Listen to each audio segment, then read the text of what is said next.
Praise the Lord. Charity Day po mga kabiyaya. Let's all stand up. I believe we are ready to worship the Lord. Amen. We are so excited to declare His goodness, His mercy in our lives. Amen. Praise the Lord. Can we give the Lord a clap of praise? Thank you, Jesus. Come on, church.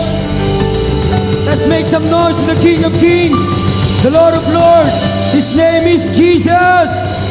Everybody shout, praise the Lord. Praise the Lord. Hallelujah, Jesus. Thank you, Lord. We bless your name. Let's worship the Lord. Amen. It's worship time. Come on, let's clap our hands. Thank you, Jesus. We stand amazed in your grace. I am standing under an open heaven, drenched by endless showers of grace. I'm surrounded, love and tender mercy, as you freely gave, so freely I receive. Now I've got every reason to rejoice. Your unmerited favors of my life. It's got nothing to do with what I did, but it's all over what you've done for me. And because of the cross it's plain to see, I'm irrevocably saved, now I am free. I'll rejoice in everything you've done, everything you've done. Yes, Lord, thank you for everything that you have done. No more striving, no more striving. Come on, church. Yes, I have been forgiven, made forever, righteous and whole, righteous and whole. I'm secured, I'm secured in this hope that is unwavering. And my future's bright, and my future's bright, 'cause your word is my life. Come on, everybody! Now I've got every reason to rejoice. Your unmerited favors on my life. It's got nothing to do with what I did, but it's all over what you've done for me. And because of the cross it's plain to see, I'm irrevocably saved, now I am free. I'll rejoice in everything you've done. Now I've got every reason to rejoice. Your unmerited favors on my life. It's got nothing to do with what it's all about you, Lord. What you've done for me. And because of the cross it's plain to see, I'm irrevocably saved, we are free. Yes, Lord. I'll rejoice in everything you've done, everything you've done. Thank you, Jesus. There's so many reasons to rejoice. Thank you for the cross, Lord. Thank you, Jesus. Oh, we love to worship you. Come on, everybody sing from my heart. Let's declare. I am standing. Come on, let's sing. Under an open heaven, drenched by endless showers of grace. I'm surrounded. Yes, Lord. As you freely give, as you freely give, so freely I receive. Sing from my heart. Now I've got every reason to rejoice. Your unmerited favors on my life. It's got nothing to do with what I did, but it's all over what you've done for me. And because of the cross it's plain to see, I'm irrevocably saved, now I am free. I'll rejoice in everything you've done. Now I've got every reason, yes, Lord. Your unmerited favors on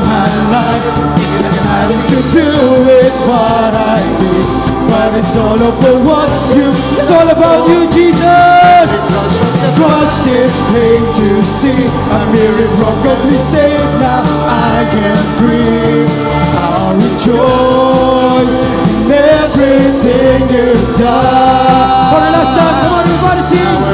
The reason to rejoice, your unmerited favor is all my life. It's got nothing to do with what I did, but it's all over what you've done for me. And because of the cross it's plain to see, I'm here in front of you, say we are free because of Jesus Christ.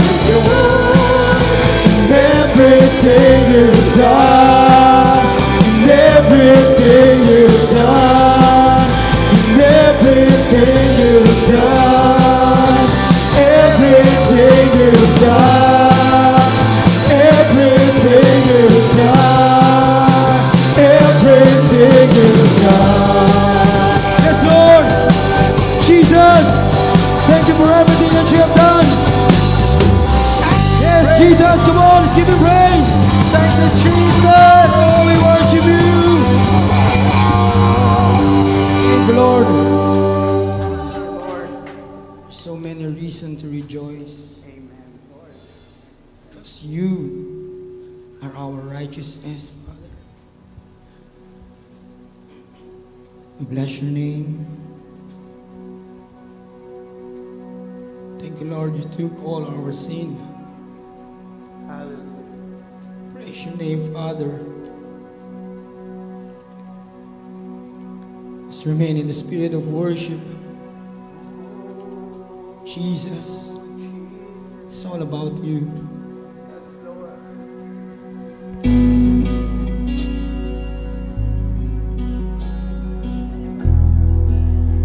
Thank you, Father. Jesus.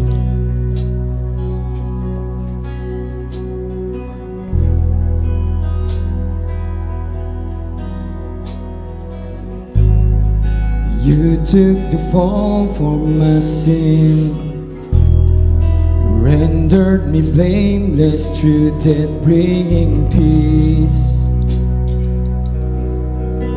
Through your blood, yes, Jesus, tore down the strongholds of fear, healing the darkness within all that's broken, made whole. Your goodness never hold back. Yes, Lord Jesus. Jesus, more than enough. Let's save our hands. You have provided, and I shall receive it. Let not your heart be afraid. Yes, Lord. In every season of need, I shall see my supply. Jesus, you're my supply. Thank you, Jesus.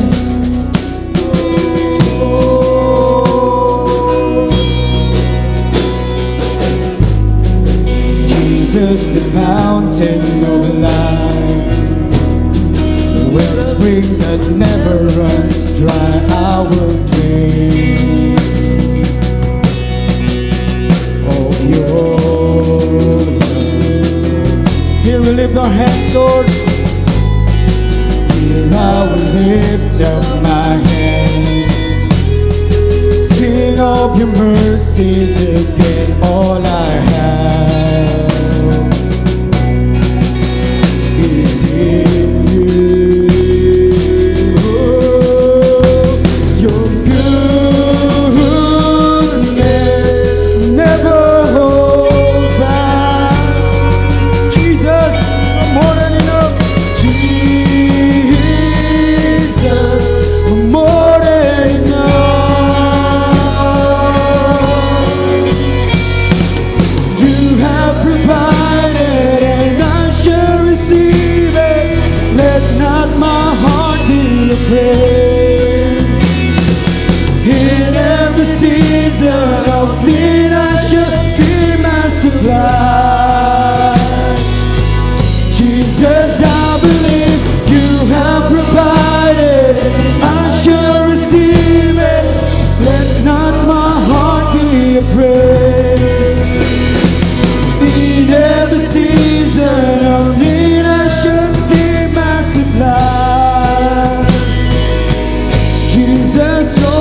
supply.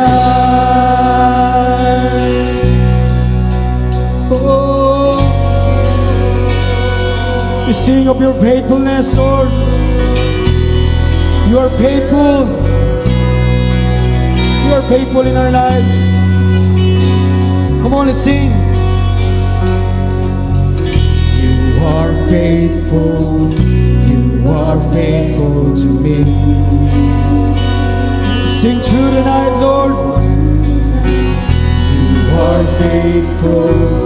You are faithful to me. Oh, you are faithful, Lord Jesus. You are faithful. You are faithful to me. I sing true tonight. You are faithful. You are faithful to me. Let's declare you are faithful, Lord. You are faithful. You are faithful to me. I sing to the night. You are faithful. You are faithful to me. Yeah. You have provided it. I shall receive it. Let not my heart be afraid, Lord. In every season of need, I shall see my supply. Jesus, I believe you have provided it. I shall receive it. Let not my heart be afraid. In every season of need, I shall see my supply. Jesus, I believe you have provided. I shall receive it. Let not my heart be afraid. In every season, in I shall see my supply. For the last time, church. Jesus, I believe you have provided. I shall receive it. Let not my heart be afraid. In every season of need, I shall see my supply. Jesus, you're my supply. You're my supply. Jesus, you're my supply. You're my supply. You're my supply. Yes, Lord. Jesus. Thank you, Lord. Jesus. Praise your name, Father.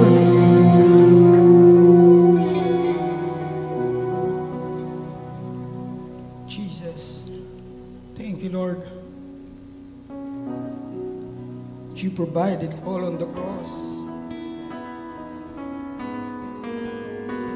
You have said in your word, let not our hearts be afraid. Amen. Because Jesus is our supply. Yes, Lord. You are more than enough in our lives, Lord Jesus. Your grace is sufficient. And your power is made perfect for our weaknesses.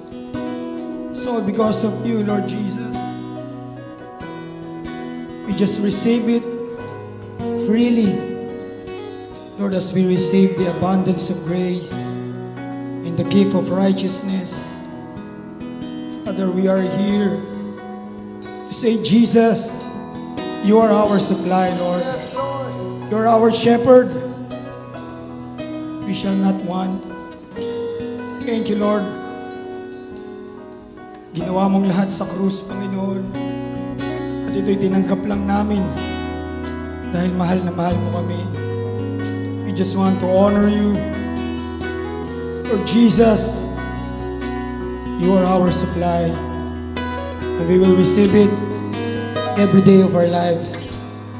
As we bring you back all the glory, honor, and praise.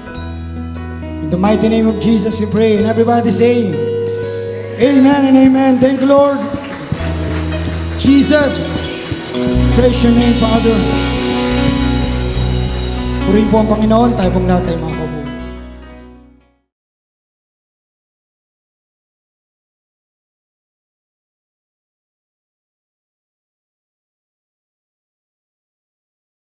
Praise the Lord.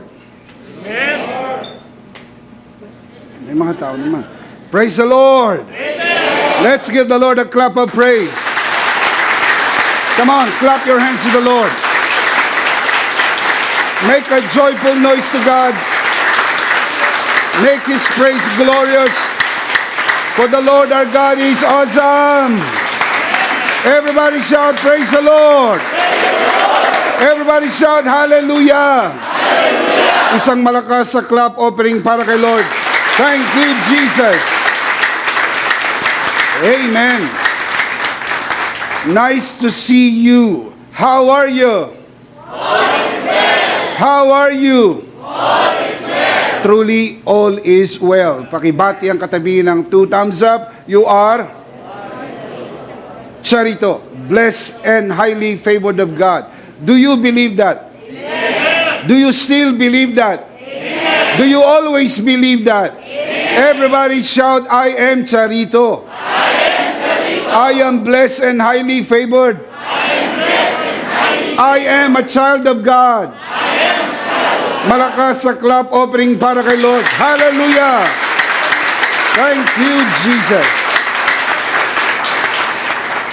Magandang hapon mga kabiyaya, magandang umaga, magandang gabi o anumang oras nyo napapanood ang broadcast po na ito. Ako po si Bishop Emmy, ito po ang worship online ng The Lord's Community at EMI Community. Maraming salamat po sa pagsama nyo sa amin dito po sa worship online. If you are watching this broadcast for the first time, please like and follow us on Facebook. Over 100,000 people follow us on Facebook. Please join us and experience the difference. When you follow us on Facebook, don't forget to click the See First button and turn on your notification. And if not asking too much, and I know it's not, please subscribe to EMI channel at YouTube. Meron po tayong bago sa social media platform. Para po sa mga kabiyaya po nating TikTokers, kasama nyo na po si Bishop Emmy. Praise God. Praise God. Sama-sama tayong mag-TikTok. Sundan nyo po si Bishop Emmy sa TikTok. Ipapakita ko po sa inyo ang mga bagong dance move. Ha? Huwag kayong magkamali sapagkat talagang hindi ako nagbibiro. Totoo yan. Papakita ko rin po sa inyo ang bagong hairdo at ang latest fashion. Of course, alam ninyo, nagbibiro si Bishop Emmy kahit nagsasabi ako ng totoo. Talagang pumasok tayo sa TikTok sa layunin na ma-share po natin ang message of grace sa bahagi at putol-putol na pamamaraan. Ang tawag po natin, nuggets of grace, pira-pirasong biyaya para sa pang-araw-araw na pamumuhay. Araw-araw, meron pong pirasong biyaya para po sa lahat ng mananampalataya. So please, follow Bishop Emmy on TikTok. Please prepare your communion elements because at the end of this message, we will together do a Holy Communion. Sama-sama, at sabay-sabay nating idideklara ang bisa at kapangyarihan ng tinapos na gawa ni Kristo sa krus ng Kalbaryo. Ang ostya ay simbolo ng kanyang bugbog na katawan. Ang katas ng ubas ay simbolo ng kanyang banal na dugo. Sa pamagitan ng kanyang banal na dugo, ang ating mga kasalanan ay pinatawad na. Sa pamagitan po ng kanyang bugbog na katawan, ang ating mga sakit ay pinagaling na.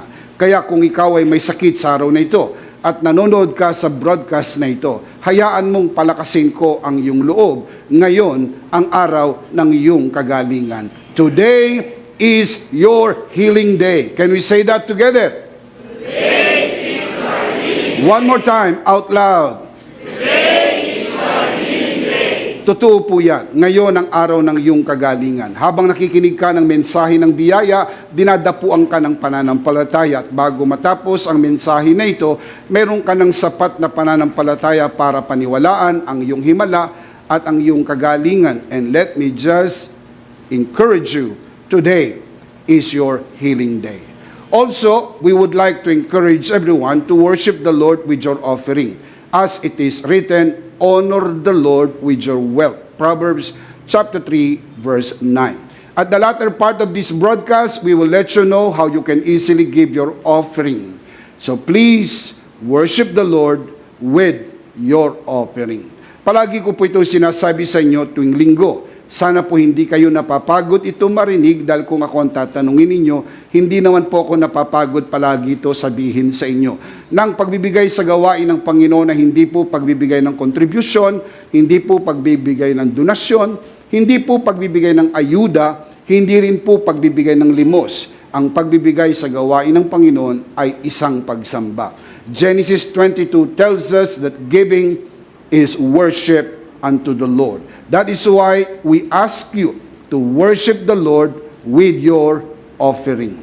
You are not just watching a broadcast, you're worshiping the Lord with us, and giving is an integral part of your worship. The Apostle Paul writes, each man should give what he has decided in his heart to give, not reluctantly or under compulsion. For God loves a cheerful giver. 2 Corinthians chapter 9, verse 7. Palaging tandaan mga kabiyaya, walang maliit na halaga na hindi makakatulong. Lahat ng halaga, maliit man o malaki, ay mahalaga at makakatulong. Ang pagbibigay sa gawain ng Panginoon dapat bukal sa puso, kusang loob, at hindi napipilitan. Just to say this from our hearts here at EMI, thank you for giving to the Lord. Thank you for joining us online. Thank you for watching. Thank you also for sharing this broadcast and inviting your friends to watch this broadcast. Thank you so much. From the bottom of our hearts here at EMI, much, much appreciated. Before we dive into the pool of spiritual learning today, just to let you know, tuwing broadcast, lagi pong mayroong bagong nanonood sa atin. Hindi naman po yan maiiwasan. Kaya may mga nababanggit po tayo na maaring madalas yun ang naririnig, pero first time lang naririnig ng mga first time viewers. Bago nagkaroon ng pandemya, 2020, we have 6 services here at EMI. 6 a.m., 8 a.m., 10 a.m., 3 p.m., 5 p.m., and 7 p.m. Over 1,000 people come here in a given Sunday to worship the Lord. Alam nyo naman po ang istorya. Nagkaroon ng pandemya sa buong mundo. Ang ating bansa ay naapektuhan at maraming simbahang lokal ang naapektuhan. Pero ito po ang mabuting balita. Unti-unti na pong bumabangon ang mga tao at maging ang buong mundo sa pagkakadapa dahil po ng pandemya. Ganun na rin po ang maraming simbahang lokal. Unti-unti na po tayong bumabangon upang magbalik sa on-site, face-to-face, and physical worship services. Ngayon po ay level 1 na tayo. Full capacity, mas maluwag, at mas maraming upuan. More seats available. Beken amen. Pwede ka nang magsimba, kabiyaya. Hindi mo ba namimiss ang ganitong pagtitipon? Hindi mo ba nahalata 2 taong ka nang hindi nagsisimba? Sana naman maisipan mong magsimba at sumama sa mga on-site worship services. If you are near our worship center here at the very entrance of NLEX, Valenzuela exit, Paso de Blas, Valenzuela City, we would like to extend this invitation to you. I'm talking to you who are watching this broadcast. Please join us in one of our 4 services here, 6 a.m., 8 a.m., 10 a.m., and 3 p.m. Come, join us, and experience the difference. Thank you so much for watching this broadcast. Thank you so much for joining us online. Maraming salamat din po sa mga kabiyaya na naparito sa araw na ito. Palakpakan po natin ang Panginoon.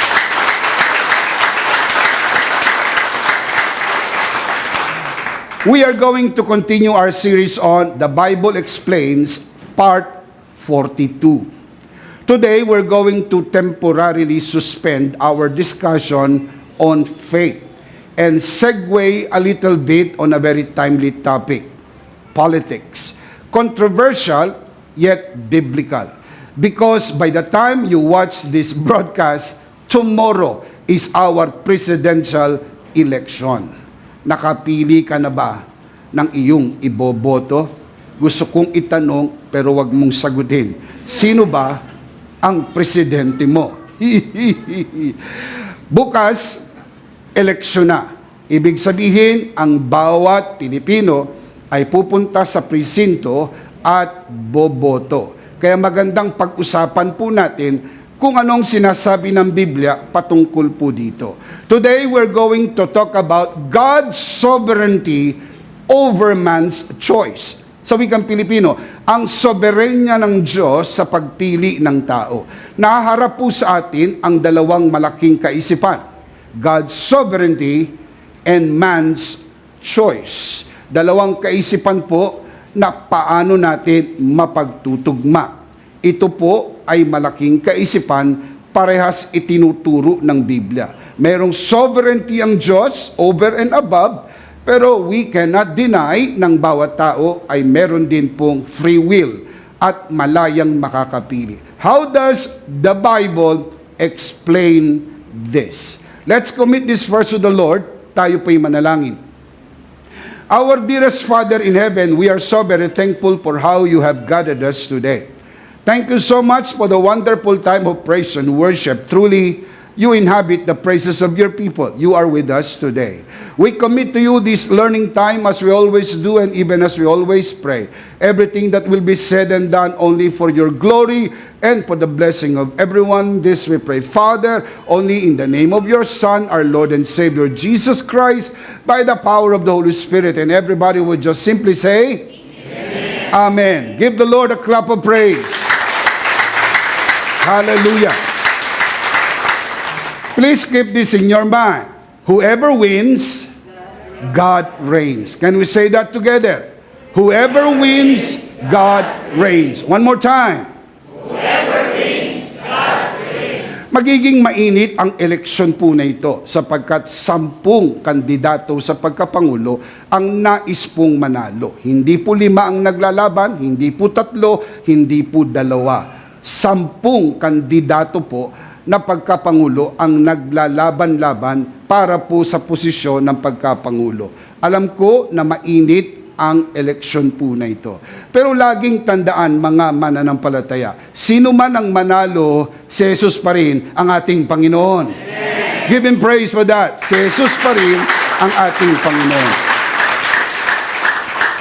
God is truly sovereign, meaning God is independent over and above man's choice. Furthermore, God cannot be affected by man's right or wrong choices. God is on top of every situation. Nothing happens beyond God's sovereign control.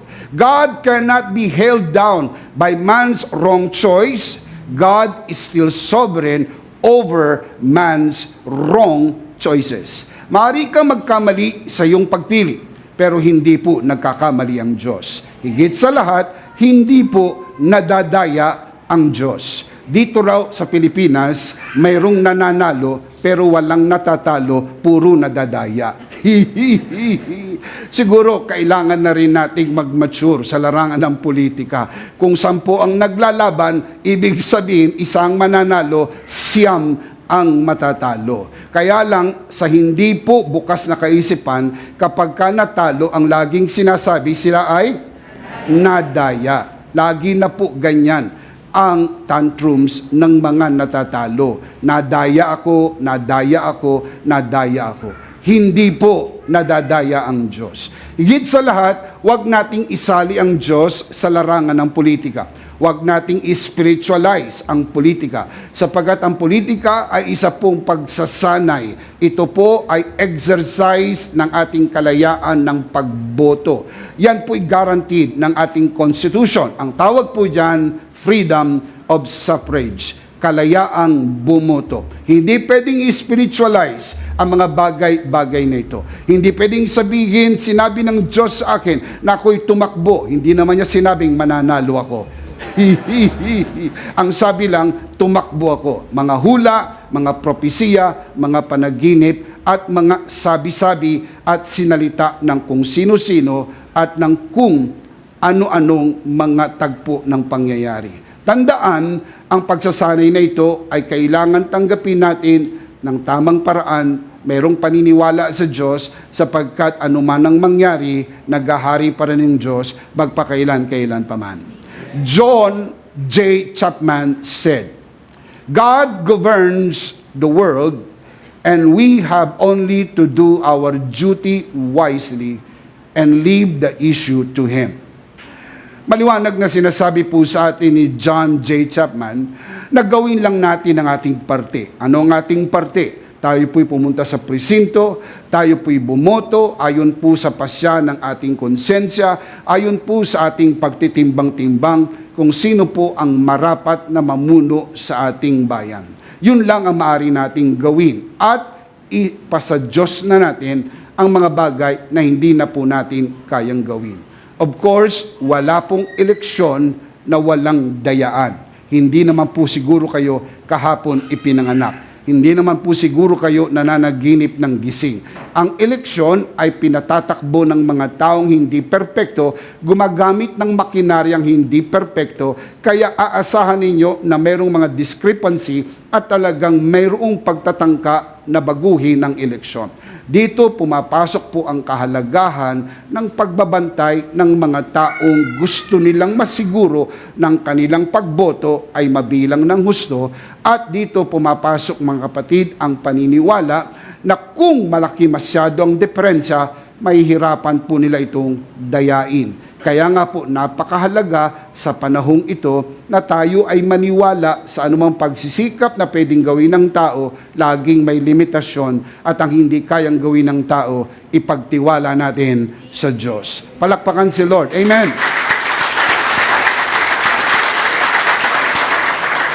Idinagdag pa po ni Henry Wadsworth Longfellow, at first laying down as a fact fundamental that nothing with God can be accidental. Ibig sabihin, ang Diyos ay hindi na-aksidente. Ang Diyos ay hindi nagugulat, hindi nasusurprise. Sabi ng Diyos, wow, nanalo siya? Hindi po. Sapagat alam na ng Diyos kung sino ang mananalo. Bago pa nagsimula ang kampanya, bago pa magsimula ang eleksyon, ang botohan, ang bilangan, bago pa nga likain ang mundo, nakita na ng Diyos ang kabuuan. Kaya hindi ho nagugulat ang Diyos. Kaya hindi pwedeng sabihin na ikaw ay pinatakbo ng Diyos at di ka nanalo dahil ikaw ay nadaya. Alam ng Diyos, maraming mandaraya. At kung ang Diyos ang nagpatakbo sa iyo, sigurado ako, panalo ka dahil hindi pwedeng matalo ang Diyos. Kaya po nangyayari ang mga ganitong pahayag sapagkat may mga taong ginagamit ang Diyos sa larangan po ng politika na hindi naman po natin sinasang-ayunan. Just simply vote according to your belief, conviction, and conscience and leave the result to God. Huwag magbebenta ng boto. Huwag bibili ng boto.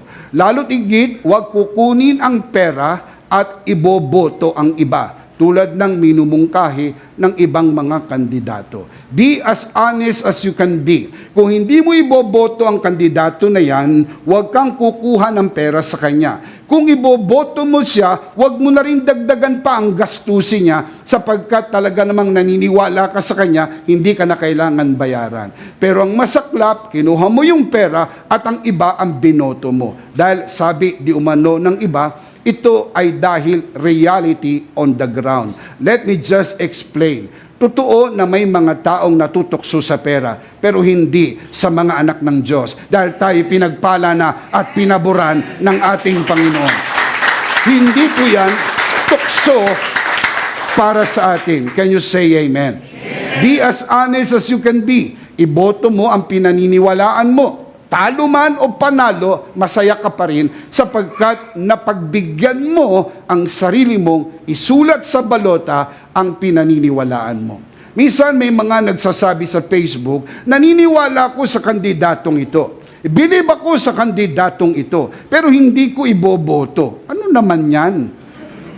Akala ko believe ka sa kanya. Akala ko naniniwala ka. Anong kasunod na dapat mong gawin?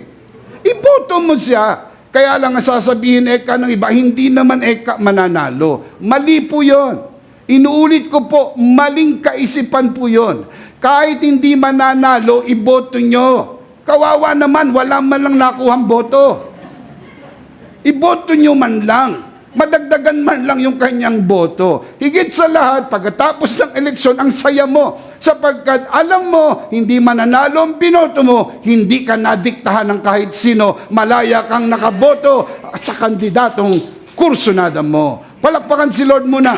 Amen.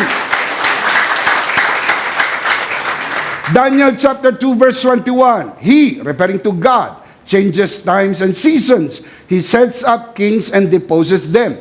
He gives wisdom to the wise and knowledge to the discerning. Sabi po ng Bible, ang Diyos ang nagbabago ng panahon at mga kapanahunan. Narinig niyo na po ba ang sinasabi nila ng politika ay weather lang? Have you heard that? Yes. Tama po yun. Kaya lang ang hindi yung sinasabi sa kwento, ang Diyos ang gumagawa ng weather. Yun ang hindi nila alam. Akala nila natural weather. Hindi po. Read the text. God changes the weather. God changes times and seasons. Kaya may mga panahon para sa kanila, may mga panahon para naman sa iba. Kumbaga, tapos na ang panahon ng iba, panahon naman ng iba. Kumbaga, panahon mo, panahon naman ng iba. Kumbaga, alam natin, hindi tayo nagtatakda ng panahon. Sino po nagtatakda ng panahon? Ang Panginoon. Siya po ang naglalagay ng pinuno at siya rin ang nag-aalas ng pinuno. Tingnan niyo po sa wikang Pilipino. Siya ang nagbabago ng mga panahon at mga kapanahunan. Siya, tinutukoy ang Diyos, ang nag-aalis ng mga hari at naglalagay ng mga hari. Siya, ang tinutukoy ang Diyos, nagbibigay ng karunungan sa marunong at kaalaman sa may pangunawa. Ang Diyos ang naglalagay, ang Diyos ang nag-aalis. Alam niyo po ba na may mga inilagay ang tao na inalis ng Diyos?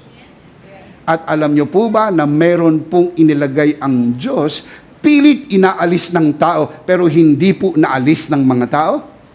If you are a very good student of our history, may mga pangyayari po sa kasaysayan natin, inilagay ng tao, overwhelmingly, mga kapatid, pero inalis ng Diyos.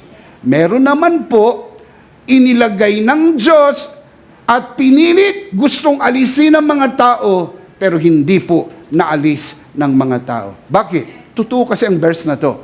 Pag inilagay ng Diyos, walang makapag-aalis sino man. At pag inalis ng Diyos, walang makapagpoprotect kahit sino dahil ang Diyos ay sovereign God. Palakpakan natin si Lord. Hallelujah! Let me share with you 3 things we need to remember as we exercise our basic freedom of suffrage. Number 1, God respects man's choice. Laging tandaan, iginagalang ng Diyos ang pagpili ng tao. Basically, kailangan naintindihan po natin na ang kalayaan po is a basic nature na ibinigay ng Diyos sa atin, ang tayo po'y makapili. The only thing that makes us human is the ability to choose. Yan ang wala ang hayop at yan ang wala ang robot. Kaya kung pupunta ka po sa presinto at isusulat mo sa balota ang idinikta lang sa iyo ng kung sino at hindi bukal sa iyong kalooban, hindi ka tao. Ang tawag sa iyo, robot. Sapagkat pumunta ka lang doon at isinulat mo lang yung sinabi sa iyo nung mga taong gusto nila yung kandidato na yon. Mali po yon. Dapat matutunan po nating isipin na tayo po'y may kalayaan. Lahat po tayo, nilikha ng Diyos na may kalayaan. Ito ang hindi pwedeng alisin sa atin. This is very basic. This should not be taken away from us. No coercion, no vote buying, no vote selling, no violence. Wala pong karahasan. Sapagkat kailangan maintindihan ng kalayaan ay kaloob ng Diyos. Genesis chapter 2 verse 9. And the Lord God made all kinds of trees grow out of the ground, trees that were pleasing to the eye and good for food. In the middle of the garden were the tree of life and the tree of the knowledge of good and evil. May pagpipilian po, wala? Tinatanong ko po kayo, may pagpipilian po ba sa gitna ng hardin? Meron po, 2 puno, the tree of life and the tree of the knowledge of good and evil. Parang politika, meron ding pagpipilian. Kung ikaw ay pro-admin o ikaw ay oposisyon. Always 2 choices lang. Sa 10 kandidato, pwede po siyang hatiin sa 2 bahagi. Yun pong sumasang-ayon sa administrasyon ngayon at gusto nilang ito'y magpatuloy, may kandidato para sa kanila. At meron din pong mga kandidatong pagpipilian kayo dun sa mga ayaw sa administrasyong ito, hindi believe sa pamumuno ng nakalipas na 6 na taon at ang gusto nila ay bagong pamumuno, meron din kayong pagpipilian. Hindi po 3, hindi 4, hindi 5. Ang laging pagpipiliang inilalatag ng Diyos, laging 2. Kaliwa, kanan, tama, mali, puti, itim. Wala pong middle ground. Babae at lalaki. Taas at ibaba. Kaya nga po, pag naintindihan natin ang pagpili sa eleksyon, madali lang. Ikaw ba ay pro-admin o ikaw ay oposisyon? Pag oposisyon ka, may mga pagpipilian ka. Kapag ikaw ay admin, meron ka ring pagpipilian. So at the end of the day, there is always a choice. Huwag mong sasabihin, wala kang pagpipilian. Mayroon. Dahil sa mula't-mula, naglagay ang Diyos ng pagpipilian. The tree of life, or the tree of the knowledge of good and evil. Genesis chapter 2, verse 16 to 17. And the Lord God commanded the man, you are free. Word for word. You are free. May kalayaan po ba? Wala. Mayroon. You are free. Hindi ka pwedeng diktahan. Hindi ka pwedeng pilitin. Walang coercion. Hindi pwedeng ikaw ay takutin, aalisin ka sa trabaho, palalayasin ka sa apartment, iiwanan ka ng asawa mo, pag hindi ito ang binoto mo, mga kapatid. Yan po'y paglabag sa atin pong karapatan na pumili. Remember, you are free to eat from any tree in the garden, but you must not eat from the tree of the knowledge of good and evil, for when you eat of it, what will happen? You will surely die. In any given freedom, there is always a limit. Hindi naman absolute ang freedom natin. May kalayaan tayo, pero merong limit ang ating kalayaan. You are not free to sell your boat. You are not free to hurt other people. Hindi naman po tama. Sa ngalan ng kalayaan, ay malaya mong insultuhin ang kapwa mo, saktan ang kapwa mo, at pasaringan ang kapwa mo. Mali po yun. In the exercise of our freedom, there is always a limit to what?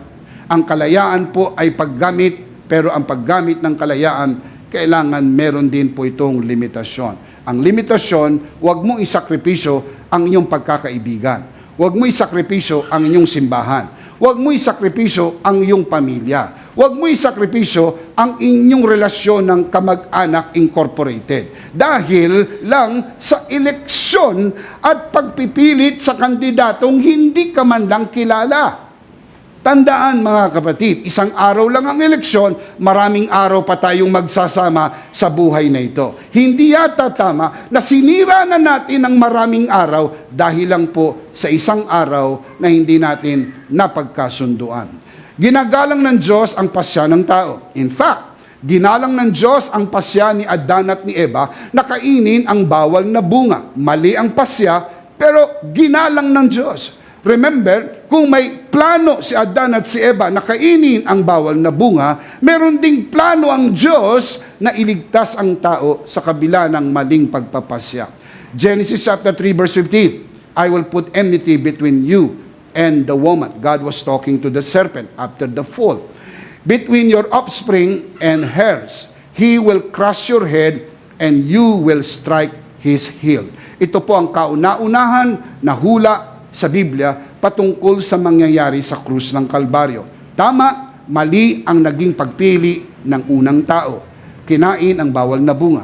Pero hindi ho naging biktima ang Diyos ng pagkakamali ng tao. God is always above the situation, sapagkat alam ng Diyos na makakain ang bawal na bunga, kaya bago pa nilikha ang tao, bago pa tinanim ang puno na pagpipilian, bago pa nakain ang bawal na bunga, sabi sa Biblia, nilikha ng Diyos ang lahat ng ito, at bago nalikha ang lahat ng ito, ang kordero ay namatay na. Ibig sabihin, nag-provide na ang Diyos ng solusyon at probisyon sa kaligtasan ng tao sa maling pasya na ginawa ng tao. Hindi na biktima ang Diyos sa maling pasya ng tao. Iginalang ng Diyos ang maling pasya ng tao. Pero ang Diyos may mas magandang pasya, may mas magandang plano. Sapagkat sa krus ng Kalbaryo, niligtas ng Diyos ang pagkakamali ng tao. Sapagkat dakila ang biyaya ng Diyos. Shout amen. There's always a choice. Huwag mo sasabing walang pagpipilian.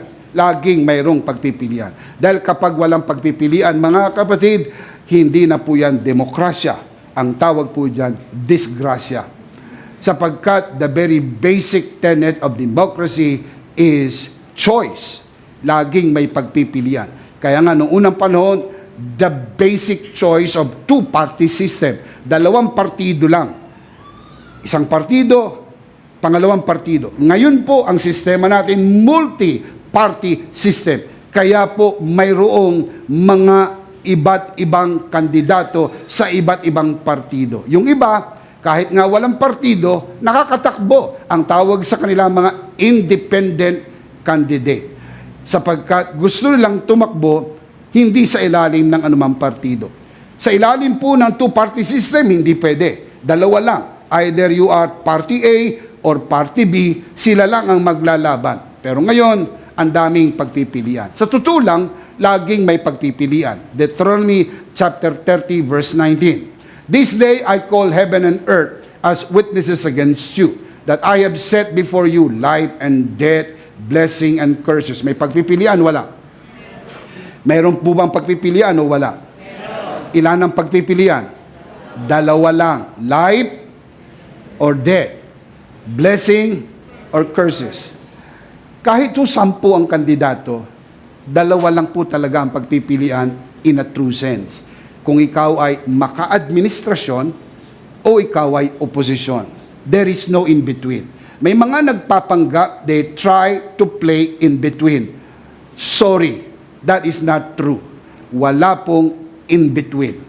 Kung hindi ka po admin, you are an opposition. Kung hindi ka po opposition, you are an admin. Laging dalawa lang. Kung hindi ka lalaki, babae ka. Kung hindi ka tama, mali ka. Kung wala ka sa taas, nasa baba ka. Kung hindi ka maitim, maputi ka. Sapagkat huwag i-complicate.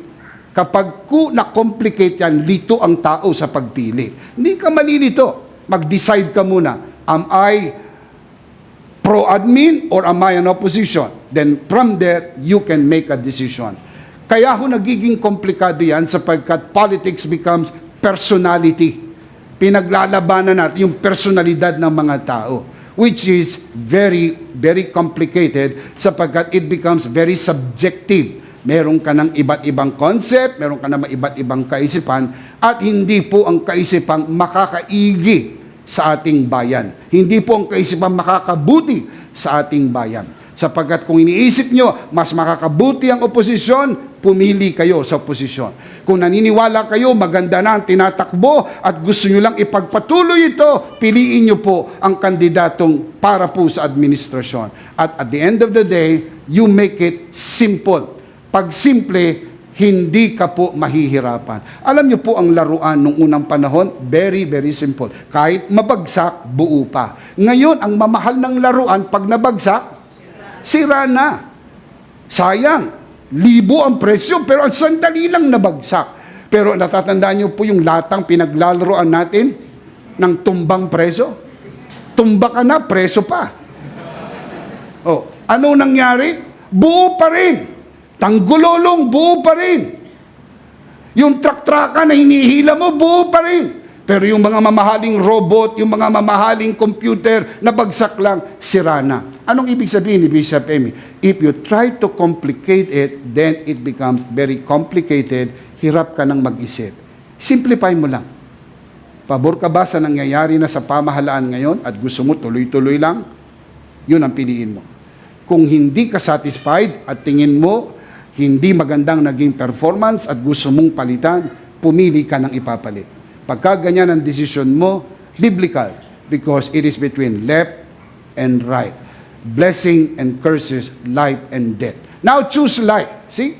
Tayo po'y binibigyan ng coaching. Choose life so that you and your children may live. May pagpipilian po ba? Wala.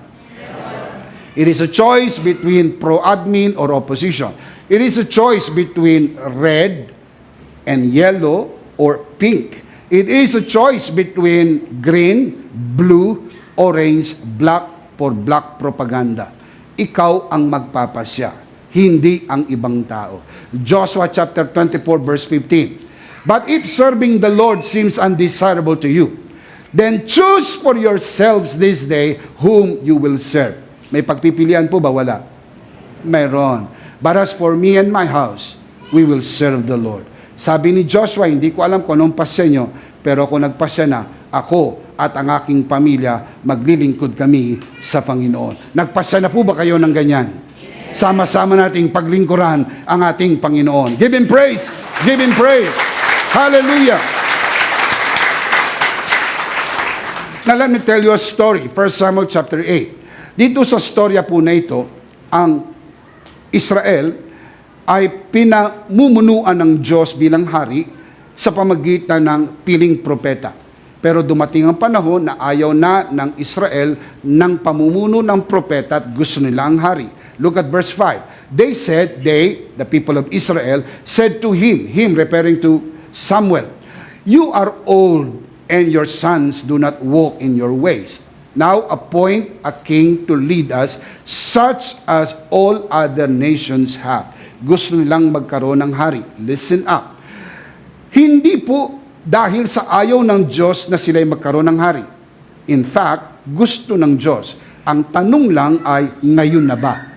Hindi pa po yun ang tamang panahon. Dahil ang gusto talaga ng Diyos na maging hari ng Israel ay si David, the man after God's own heart, His chosen king. Pero dahil hindi pa po panahon para kay David, at ang Israel ay nagpupumilit, gusto nilang magkaroon ng hari, ganito po ang kanilang pinagpipilitan. We want a king. Verse 6. But when they said, "Give us a king and lead us," this displeased Samuel, so he prayed to the Lord. Medyo nasaktan si Samuel kasi siya yung propeta at siya ang ginagamit ng Diyos to lead the people of Israel, and they want a king. Look at verse 7.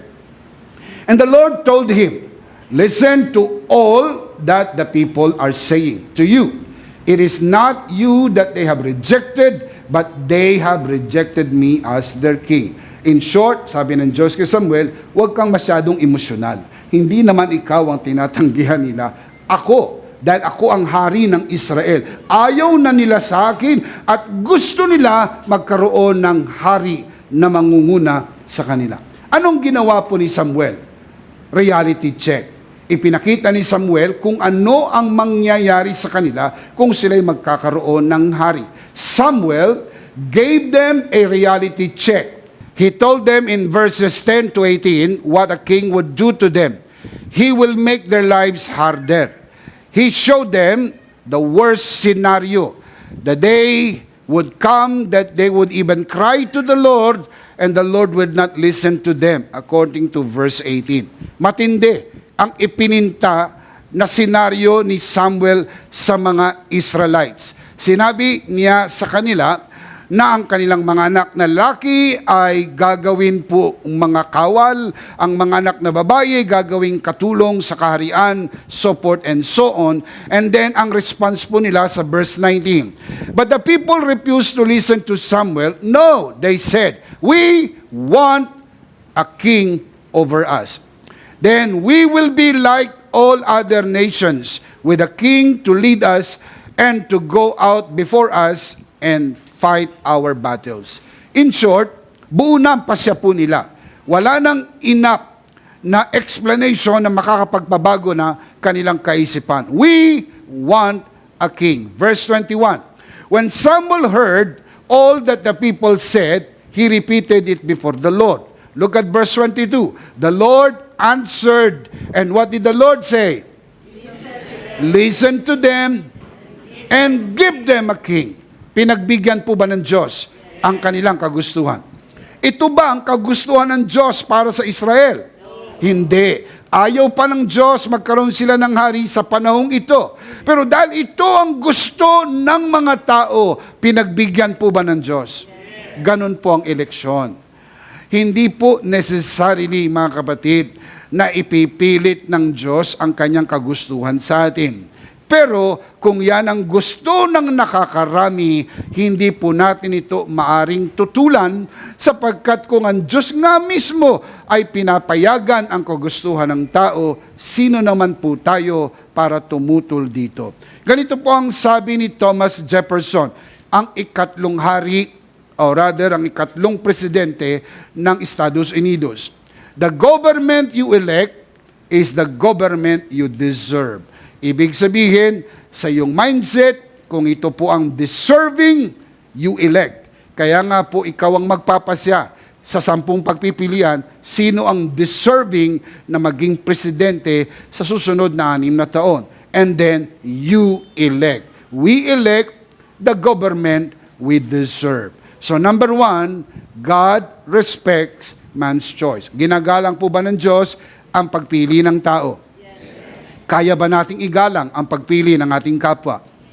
Kailangan natin igalang. No cancel culture, walang away-away, igalang lang natin. Kung ang piliin po nila ay pro-admin, igalang natin. Kung ang piliin po nila ay opposition, igalang po natin. Because at the end, pagkatapos ng halalan, may mananalo at mayroong matatalo. Yun pong mananalo, huwag pong laitin ng matatalo. Yung mga matatalo, sumubok na lang uli sa susunod na pagkakataon. Huwag pong masiraan ng loob, huwag manggulo, igalang natin kung anong pasya na nakakarami sapagkat ang Diyos mismo ginagalang din ang pasya ng mga tao. Can you say amen?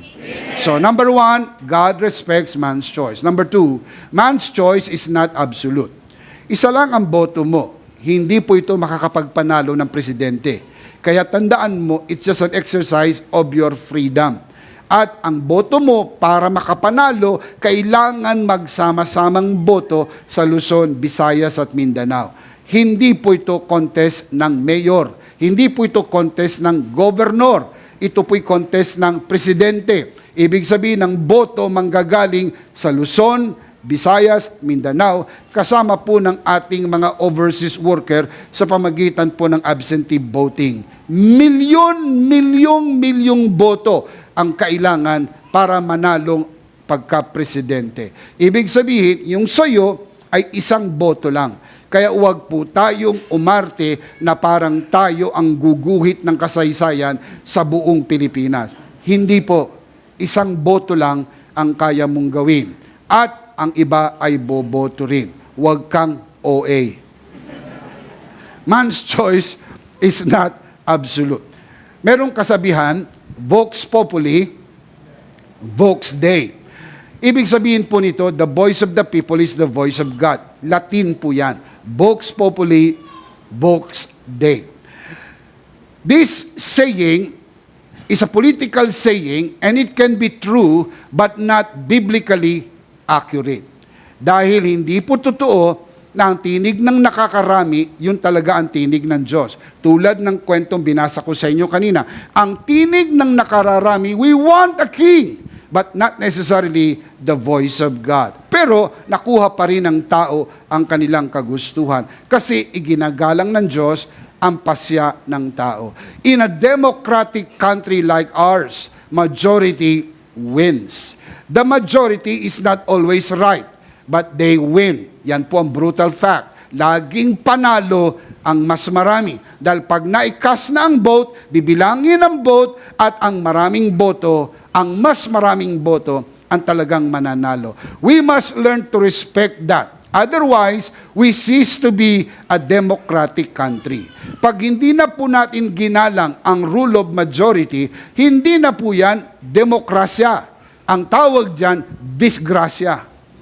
Kasi wala na pong paggalang sa majority. You need to understand, in a democratic country, majority wins. Tayo po ay democratic country. Sabi natin, merong demokrasya, sa mga huwag nating diktahan ng tao sa kanilang pagpili. Kung piliin ng tao ang isang partikular na kandidato at nung bilangin ang boto mas marami, igalang natin sapagkat yan ang mas gusto ng nakakarami. Sa kaso po ng Israel, gusto nilang magkaroon ng hari, hindi itong gusto ng Diyos para sa kanila. Kaya nakuha nila si King Saul. Pero gusto ng Diyos, magkaroon sila ng hari sa tamang panahon sa katauhan ni King David. Kaya nga nung matapos na po ang paghahari ni Haring Saul, pinili ng Diyos si King David bilang kapalit upang magawa ng Diyos ang kanyang magandang plano para sa Israel. Daniel 2:21, again, He changes times and seasons. Sinong nagbabago ng panahon at mga kapanahunan? Ang Diyos. Siyang naglalagay at nag-aalis ng hari. Pwede bang ilagay ng tao at alisin ng Diyos? Pwede po bang ilagay ng Diyos at hindi kayang alisin ng tao? Yes, because God is sovereign over man's choice. Man's choice is not absolute. Daniel chapter 4 verse 17. Look at the scripture. The decision is announced by the messengers. The holy ones declare the verdict, so that the living may know that the Most High is sovereign over the kingdoms of men. Take note of that. God is sovereign over the kingdoms of men. Yan po ang wag na wag nating kalilimutan. Proverbs chapter 21 verse 1. The king's heart is in the hand of the Lord. He directs it, the heart of the king. God directs the heart of the king like a water course wherever He pleases. Ito ang mentality ng isang Kristiyano. Hindi ka dapat matakot kahit sinong manalo. Dahil kahit sinong manalo, kontrolado ng Diyos. Kaya yung pong nagsasabi, pag may nanalong kandidatong ito, magkakagulo, babagsak ang ekonomiya, black propaganda po yun. Huwag po kayong maniwala doon. Kahit sino po ang manalo dyan, ang Diyos po ay naghahari pa rin, magpakailan pa man. Palakpakan si Lord. Siya pa rin ang hari ng mga hari. At Panginoon ng mga Panginoon. Can you say amen? So that the living may know that the Most High is sovereign over the kingdoms of men. Ganito po ang sabi ni Benjamin Franklin. God governs in the affairs of men. And if a sparrow cannot fall to the ground without his notice, neither can a kingdom rise without his aid. Pag tinulungan ng Diyos ang isang kandidato para manalo, hindi mo yang kayang talunin sapagkat ang Diyos ang naglalagay, ang Diyos din ang nag-aalis. Can you say amen? That is how God's sovereignty is truly manifesting throughout the whole world. Nahahayag po ang sovereignty ng Diyos, hindi lang sa Pilipinas, kundi sa buong mundo. Can you say amen? Palakpakan muna natin si Lord. Hallelujah! Number 1, God respects man's choice. Do you believe that? Number 2, man's choice is not absolute. Isa lang yung contribution mo sa boto, it's not absolute, God is in full control. Kahit sinong manalo, kontrolado ito ng Diyos. Can you say amen? Number 3, God intervenes over man's wrong choice. Kung sakali magkamali ka ng pinili, come worst to worst, nagkamali ka ng pinili, hindi ka dapat matakot. Dahil mula sa maling pagpapasya, God can intervene and correct what is wrong. God is God and we are not. Kontrolado ng Diyos ang lahat, hindi natin kontrolado ang lahat. Now, let me tell you a story. Sa Genesis chapter 11, merong isang istorya. Sa pangunguna ni Nimrod, gusto niyang magtayo ng city at may tore na abot hanggang sa langit. Sa kanyang kagustuhan na huwag magsipangalat ang mga tao at ang mga tao ay matipon lang sa isang lugar kontra sa kagustuhan ng Diyos to scatter the people and to fill the earth, as recorded in Genesis 1:28. Ang kagustuhan ni Nimrod, tipunin lang ang tao, merong isang city, may tower that will reach the sky. Ang kagustuhan ng Diyos, Genesis 1:28, to scatter the people and fill the earth. So ano po ang nangyari sa storya na ito? Genesis chapter 11 verse 1 following verses. Now the whole world had one language and a common speech. As men moved eastward, they found a plain in Shinar and settled there. So yung mga tao nagpunta sa kapatagan ng Shinar at doon po sila nagkaisa. Isang salita, meron silang pagkakaisa para magtayo ng syudad, wag nang magsipangalat, magtayo ng tore. The only problem with that kind of plan, it is against God's plan. Ang plano ng Diyos to scatter and fill the earth. Look at verse 3. They said to each other, "Come, let us make bricks and bake them thoroughly." They used brick instead of stone and tar for mortar. Verse 4.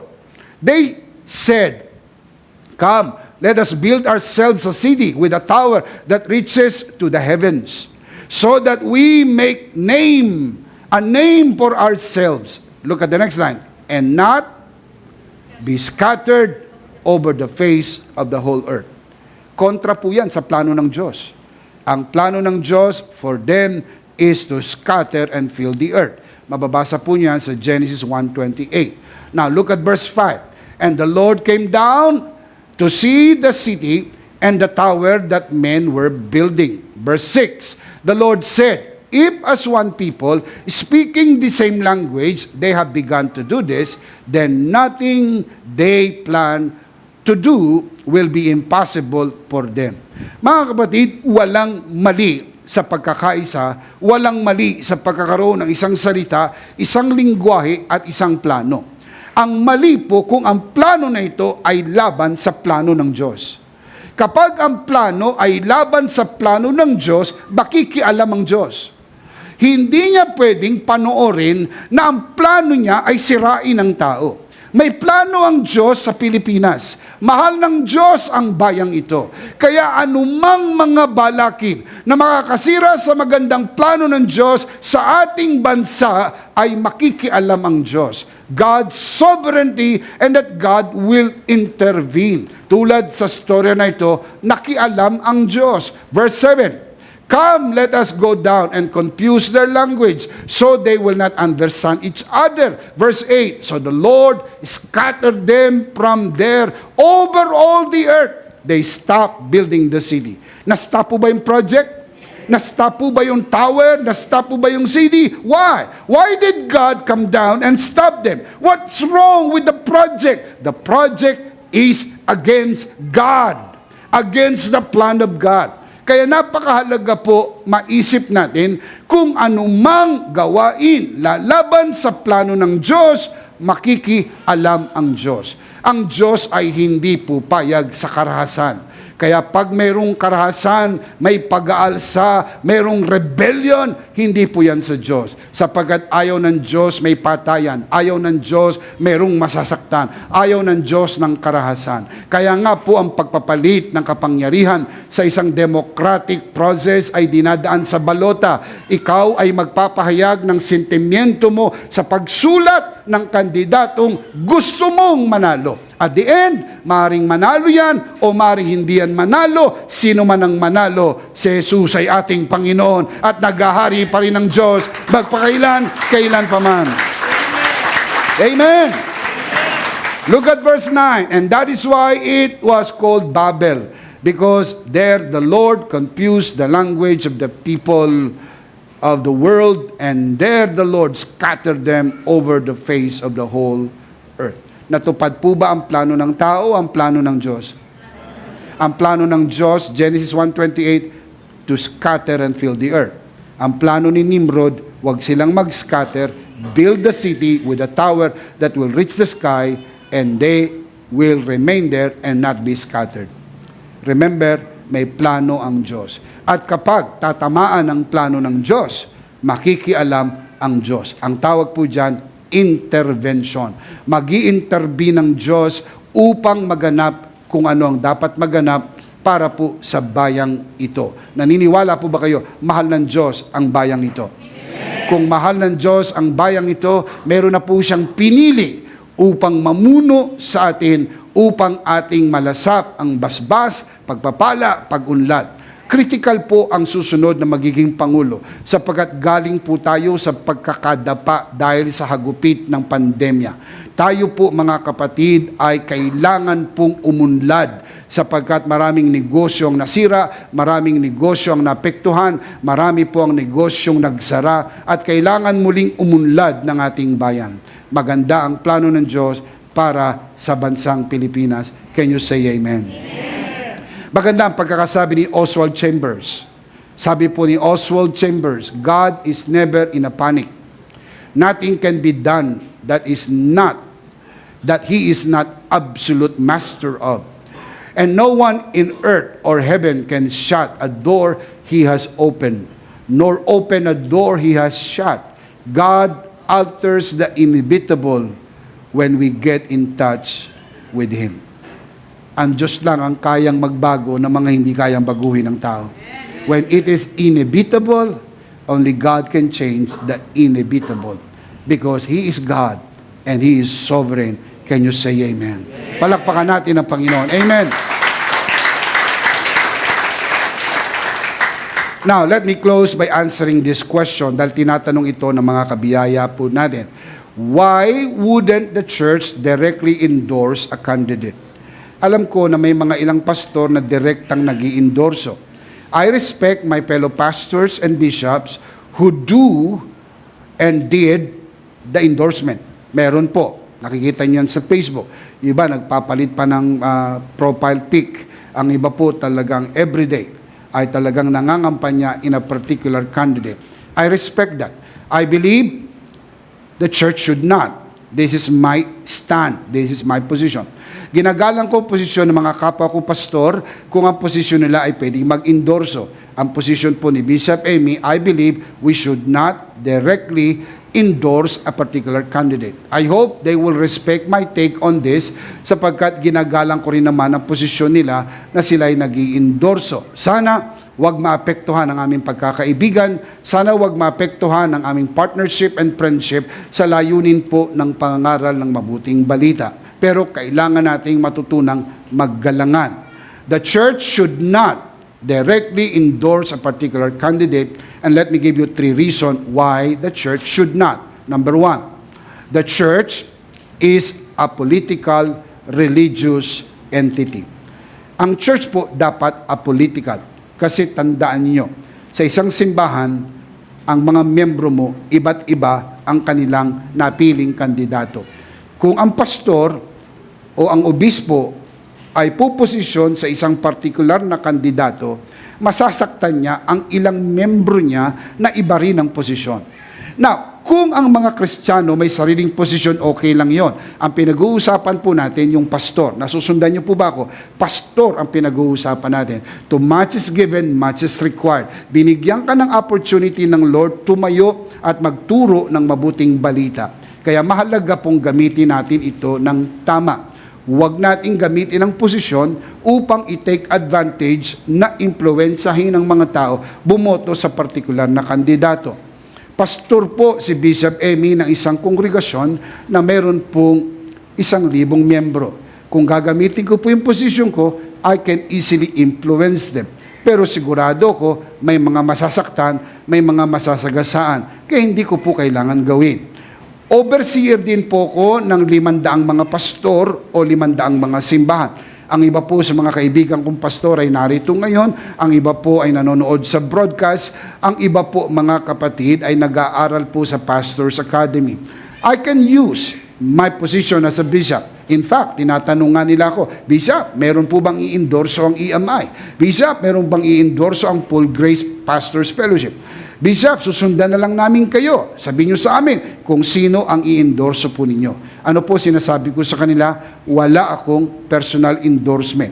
Walang endorsement ang EMI, walang endorsement ang aming church sapagkat ang isang araw ng eleksyon, hindi ko gustong sirain ang marami pang araw na ating pagsasamahan.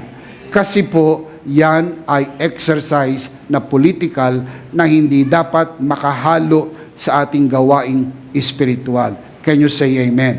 So, apolitical po, ginagalang natin ang pasya ng kahit na sino. Basta mahalaga, magkaroon ng kalayaan ang bawat isa pumili. maganda po yun. Number 2, the church respects your freedom of choice. Ang Diyos ba ginagalang po ang kalayaan natin pumili? Ba't di natin magawang igalang yon?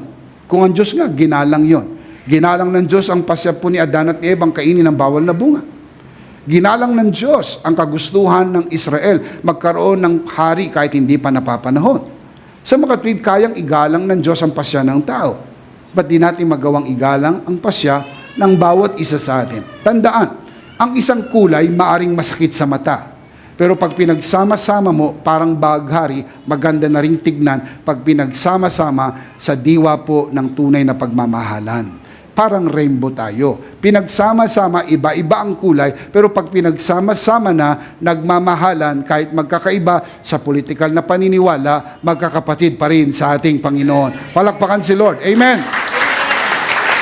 Amen. And number 3, the church trusts your political judgment. Kayang pagtiwalaan ng simbahan ang iyong political judgment. Ilan ang pagpipilian ng kandidato sa pagkapangulo? 10. Tatanungin ko kayo, hindi ka makapili sa 10? Kailangan pa kitang turuan? Ulit ko, hindi ka ba kayang makapili sa 10? Kasi palagay ko, kung sa 10 hindi ka makapili, inutil ka.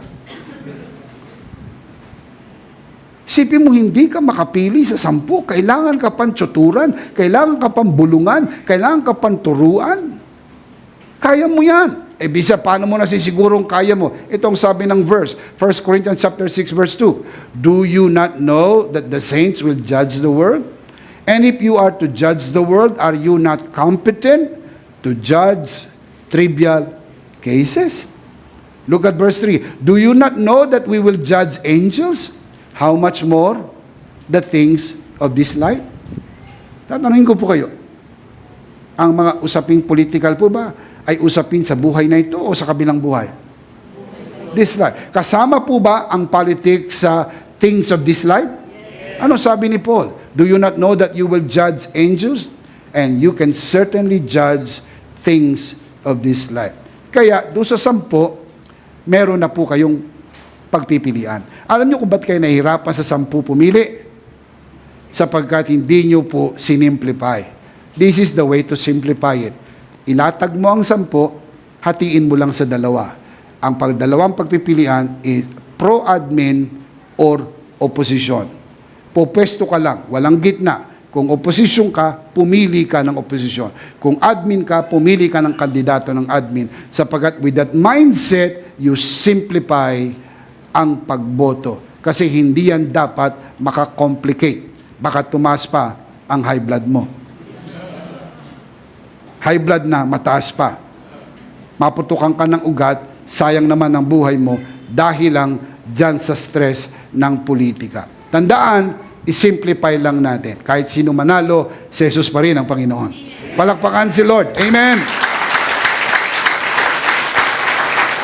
Now, let's see them again. The church should not directly endorse a particular candidate for 3 reasons. Basahin natin sabay-sabay. Malakas. Ready? Number 1. Do you believe that? Yes. Number 2. Do you believe that? Yes. Number 3. The church trusts your political judgment.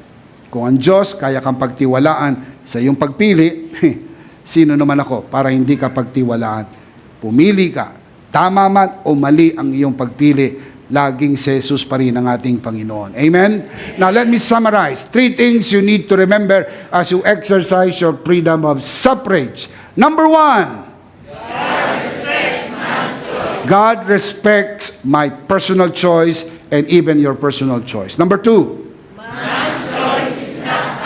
My personal choice is not absolute. Mine is not, and yours is also not absolute. Number 3. God intervenes over man's wrong choice. God can intervene even if I made a wrong choice. Ano dapat ko ikatakot? Wala. Kung magkamali man ako ng boto, yun talaga ang paniniwala ko. Sa abot ng aking kakayahan, ito ang best candidate. Sinulat mo. Sa paniniwala mo iba, magkapatid pa rin tayo. Dahil sigurado, magkaiba man ang ating binoto, parehas ang ating Panginoon. Si Jesus ang ating Panginoon. Magkapatid tayo sa Panginoon. Amen. Ano ang big idea? Sabay-sabay. Malakas. Whoever wins, God reigns. One more time. Of course, more than the politics, the most important thing is salvation. Wala lang mas mahalaga pa sa kaligtasan. Ang pinakamahalaga ay maligtas. We would like to give you the opportunity to receive Jesus today and be saved. Kayo po na nanonood sa broadcast na ito, kung nais mong maligtas, tanggapin ang Panginoong Hesus, sumunod ka sa panalangin ng pagtanggap. Itaas po natin ang ating dalawang kamay. Samahan po natin ang ating mga panauhin na nanonood sa broadcast na ito upang tanggapin ang Panginoong Hesus at maligtas. Tayo manalangin. Panginoong Hesus, ako po'y makasalanan. Hindi ko po kayang iligtas ang aking sarili. Ako'y mapapahamak ng hiwalay sa iyo. Narinig ko po ang mabuting balita. Ako po'y naniniwala. Tinatanggap kita sa aking puso bilang aking Panginoon at aking tagapagligtas. Salamat po, pinatawad mo na ang aking mga kasalanan. Isinulat mo na ang aking pangalan sa aklat ng buhay. Sa pangalan ni Jesus, Amen. Ako na lang po mananalangin, Ama, sa oras na ito, itinataas ko po sa harapan ng sinumang sumunod sa panalangin ng pagtanggap. Ipinagkakatiwala ko po sila sa iyong kagandahang loob na sila'y lumago sa biyaya at sa bagong natagpuang pananampalataya. Sa pangalan ni Jesus, tayo po'y magsabing, Amen. Palakpakan natin si Lord. Amen. Amen. Ano po ang big idea? Malakas, sabay-sabay. Whoever wins, God reigns. Ihanda po natin ang ating mga sarili para po sa banal na komunyon. Para po sa mga nanonood sa broadcast po na ito, kunin po ninyo ang inyong communion elements and let's do this together. Let's do this together, mga kabiyaya. Hawak-hawak po natin ang pinakamakapangyarihang simbolo ng tinapos na gawa ni Kristo sa krus ng Kalbaryo. Ito ang aral na tinanggap ko sa Panginoon at ngayon naman ibinibigay ko sa inyo. Nang gabing siya pagkanuloy, dumapot siya ng tinapay. Kanyang pinagpira-piraso at kanyang sinabi, ito ang aking katawan na pinagpira-piraso dahil sa inyo. Gawin niyo to bilang pag-alaala sa akin. Sabay-sabay po natin gawin.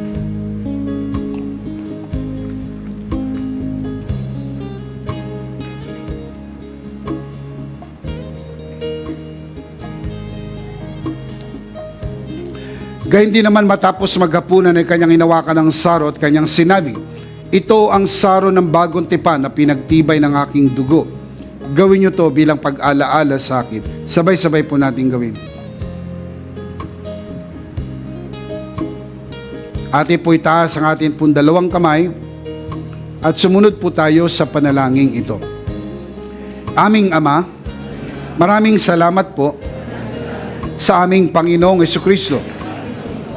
Panginoong Jesucristo, maraming salamat po sa iyong banal na dugo na iyong itinigis sa krus ng Kalbaryo.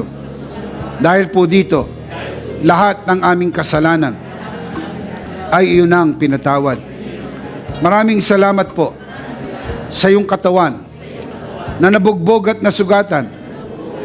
Dahil po dito, lahat ng aming sakit ay iyon ang pinagaling. Gaya ng nasusulat sa iyong mga sugat, ako'y magaling na. Ako'y naniniwala, ako'y magaling na. Aking idinideklara, ako'y magaling na. Ako'y malusog, malakas, masigla, pinagpala, pinaburan, at mabubuhay ng mahaba. Sa pangalan ni Jesus, maraming salamat po, Banal na Espiritu, sa iyong kapahayagan sa mensahe ng biyaya. Sa pangalan ng Panginoong Hesus, Amen. Amen. Palakpakan natin si Lord. Amen. Sabay-sabay malakas, ano po ang ating big idea? Whoever wins, God reigns. Last of all, let me speak to your heart, you who are watching this broadcast.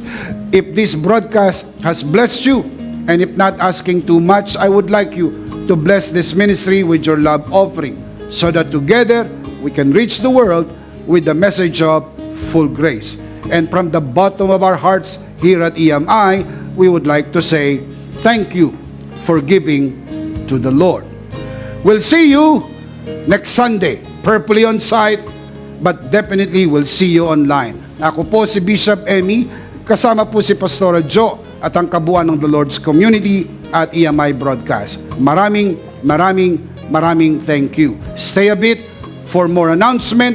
Stay safe, stay blessed, stay connected. Always remember, in Christ, you are Charito!